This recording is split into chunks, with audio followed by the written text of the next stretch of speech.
ஒரு நாள் ஒரு பணக்காரர் தன் மகனுக்கு பணத்தின் அருமையை புரிய வைக்க வேண்டும் என்று ஒரு கிராமத்திற்கு அழைத்துச் செல்ல முடிவு செய்தார். ஏழை மக்கள் எப்படி வாழ்கிறார்கள் என்பதை மகனுக்கு காண்பிக்கவே அவர் இந்த பயணத்தை திட்டமிட்டார். அவர்கள் ஒரு மிகவும் ஏழையான குடும்பத்தின் பண்ணையில் 2 நாட்கள் கழித்தனர். வீடு திரும்பும் வழியில் அந்த பணக்காரர் தனது மகனிடம் கேட்டார், நம்முடைய பயணம் எப்படி இருந்தது? நீ என்ன கற்றுக்கொண்டாய்? அப்போது மகன் பதில் கூறினான், நம்மிடம் பணியாளர்கள் இருக்கிறார்கள். ஆனால் அவர்கள் ஒருவருக்கொருவர் சேவை செய்கிறார்கள். நம்மிடம் ஒரு நாய் இருக்கு, ஆனா அவர்களிடம் 4 நாய்கள் இருக்கின்றன.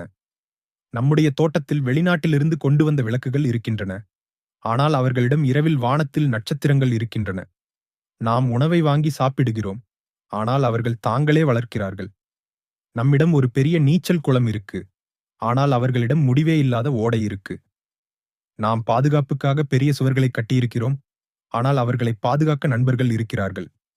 மகன் கடைசியாக சொன்னான், நம்ம எவ்வளவு ஏழைகள் என்று காட்டியதற்காக நன்றி அப்பா.